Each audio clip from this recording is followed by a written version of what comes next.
Hi friends, సాయంత్రం వేళ చేను చూడటానికి చాలా బాగుంటుంది ఫ్రెండ్స్. సాయంత్రం వేళ సన్సెట్ అవుతుంది. సో ఈ టైంలో చేను చూడటానికి చాలా బాగుంటుంది ఫ్రెండ్స్. మొన్న నీళ్ళు పెట్టాము చేనుకి.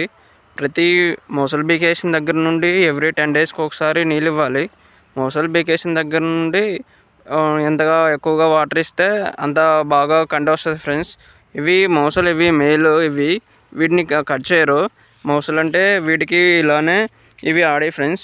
ఈ వాటిలోకి ఉంటుంది మోస్ అనేది. వాటిని పీకేసిన దగ్గర నుండి ఎవ్రీ 10 డేస్కి ఒకసారి దగ్గర వాటర్ ఇవ్వాలి. ఎంతగా వాటర్ ఇస్తే కండ బాగా వస్తుంది. ఆల్మోస్ట్ ఇప్పటికి మోసలు పీకేసిన దగ్గర నుండి 20 డేస్ అవుతుంది. ఈ 20 డేస్లో కండ బాగా వచ్చేసింది ఫ్రెండ్స్. ఇవి ఇలా బ్రౌన్గా వచ్చిందంటే ఈ పీస్ ఆల్మోస్ట్ కండి ప్రిపేర్ అయిపోయినట్టు. ఇంకా కొన్ని ఉన్నాయి ఫ్రెండ్స్ లేతగా వేసినవి. ఇవి స్టార్టింగ్ స్టేజ్లో మోసలు పీకేసిన దగ్గర నుండి పీస్ ఇలా వస్తుంది.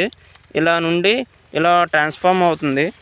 ఇలా బ్రౌనిష్లో వచ్చిందంటే ఆల్మోస్ట్ కండి ప్రిపేర్ అయిపోయినట్టే ఉంటుంది ఫ్రెండ్స్. ఆల్మోస్ట్ తీస్తే మొత్తము వస్తుంది. ఇక్కడ నుండి ఎవ్రీ 10 డేస్కి ఒకసారి వాటర్ ఇవ్వాలి. అంతగా వాటర్ ఇస్తే పంట అంతా బాగా వస్తుంది ఫ్రెండ్స్. కాకుంటే వాటర్ అనేది మోసలు పీకేసిన దగ్గర నుండి లేట్ చేయకూడదు. ఎంతగా వాటర్ ఇస్తే అంత మంచిది.